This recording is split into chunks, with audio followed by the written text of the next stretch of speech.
The courtroom fell into stunned silence as the German Shepherd's powerful jaws clamped down on something hidden deep within the defendant's leather briefcase, dragging out a blood-stained piece of evidence that would change everything. 8-year-old Emma sat frozen in the witness stand, her small hand instinctively reaching toward her faithful companion, Max, who had just validated every word she had been desperately trying to tell the adults for months. The defense attorney's face went ashen, the prosecutor's eyes widened in disbelief, and in that single moment, a child's voice that had been dismissed, questioned, and doubted was finally heard through the unwavering loyalty of her four-legged protector. If you believe in the power of kindness, second chances, and the incredible loyalty that animals bring into our lives, please take a moment to like this video, share it with someone who needs to hear this story, and subscribe to Positive Tales for more heartwarming stories that remind us of the extraordinary bonds between humans and their animal companions. Your support helps us continue sharing these important tales that touch hearts and change perspectives.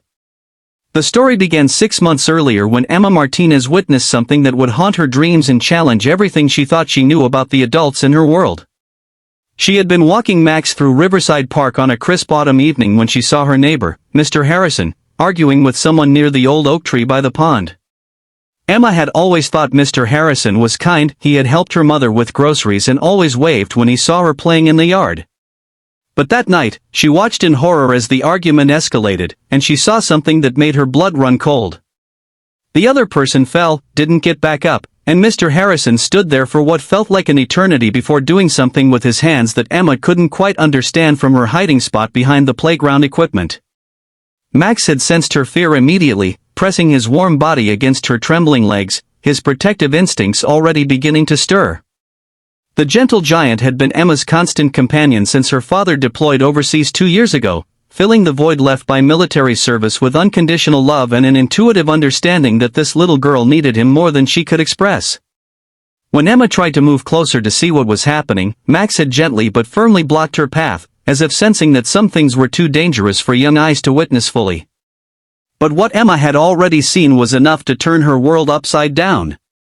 The next morning, when news spread through their small town that David Chen, a local college student, had gone missing after last being seen near Riverside Park, Emma felt her stomach drop. She knew she had to tell someone what she saw, but when she approached her mother with the story, she was met with gentle dismissal. Sarah Martinez was struggling to manage her job at the hospital, raise Emma alone, and deal with the stress of her husband's deployment. The idea that their helpful neighbor could be involved in something sinister seemed impossible to accept. When Emma insisted that she had seen Mr. Harrison with the missing man, her mother assumed it was her daughter's overactive imagination combined with anxiety about her father's absence creating dramatic scenarios. School counselors, teachers, and even the family pastor all listened politely to Emma's account but found reasons to dismiss it. Mr. Harrison was a respected member of the community, a retired teacher who volunteered at the local food bank and helped elderly neighbors with their yard work. The adults in Emma's life convinced themselves that she was acting out, seeking attention, or perhaps struggling with the trauma of having a deployed parent. They saw her story as a child's confused interpretation of innocent events, and their well-meaning attempts to protect her from her own imagination only served to isolate her further. But Max never doubted Emma. The intelligent German Shepherd had developed an increasingly aggressive reaction to Mr. Harrison's presence, growling low in his throat whenever the man approached their property and positioning himself protectively between Emma and their neighbor during any interaction. Dog behaviorists might have explained it as territorial instincts or resource guarding, but Emma knew better.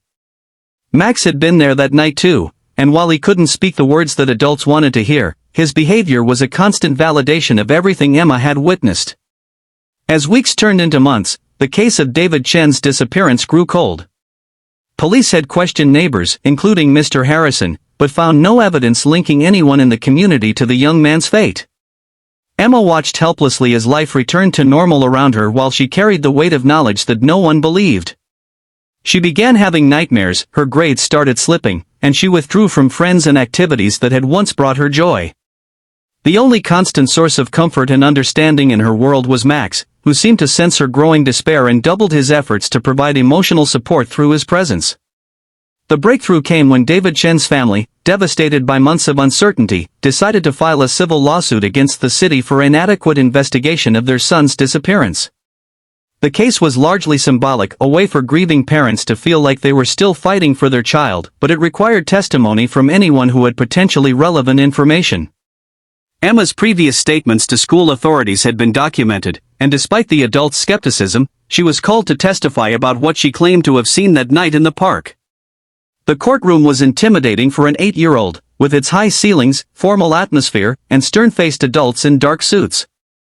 Emma's hands shook as she was sworn in, and her voice was barely above a whisper as she began recounting her story once again.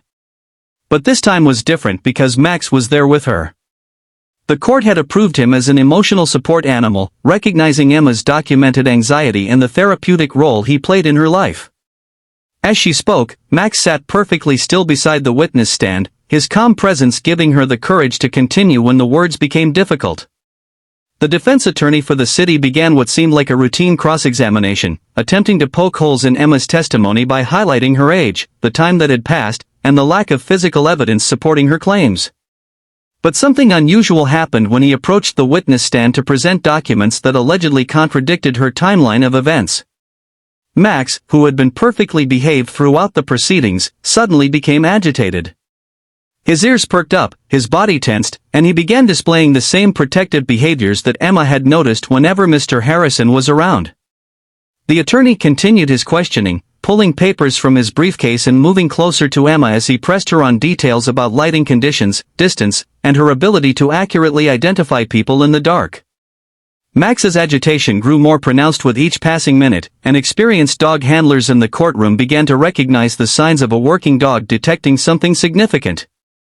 The judge, initially concerned about disruption, decided to allow the situation to unfold when he noticed that Max's behavior was directly correlating with the defense attorney's proximity and actions. Then it happened. As the attorney reached into his briefcase for another document, Max moved with lightning speed that surprised everyone in the courtroom.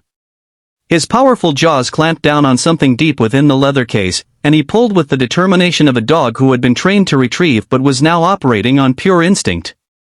What emerged from the briefcase sent shockwaves through the room, a piece of fabric stained with what appeared to be blood, wrapped around a small metal object that would later be identified as David Chen's distinctive college ring.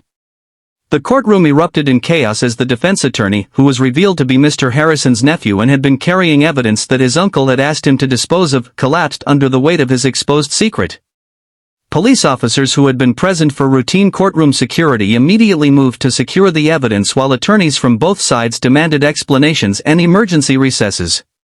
Emma sat in stunned silence, her small hand finally finding Max's fur as the truth she had been carrying for months was finally, undeniably revealed. The investigation that followed moved swiftly once real evidence was available.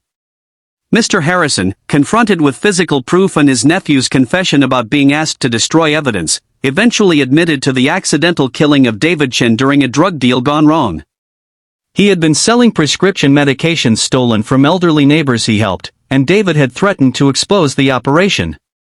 What Emma had witnessed was not a random act of violence but the tragic end of a young man who had tried to do the right thing. The trial that followed became a landmark case about believing children and the incredible abilities of animals to sense things that humans miss. Max became something of a local hero, but more importantly, Emma finally found her voice heard and her truth acknowledged. The experience taught her that sometimes the most important allies come with 4 legs and unconditional love, and that speaking truth, even when no one believes you, is always worth the struggle. If this story has touched your heart, moved you to think differently about listening to children, or reminded you of the incredible intuition that animals possess, please take a moment to like this video and share it with others. Your engagement helps stories like Emma's reach people who might need to hear them. Comment below about a time when an animal helped you or someone you know in an unexpected way. In honor of Emma's courage and Max's loyalty, please comment I believe if this story has inspired you to trust in the power of speaking truth, even when the world seems to doubt you. Sometimes the smallest voices carry the most important messages, and sometimes our most faithful friends are the ones who help us find the courage to make those voices heard.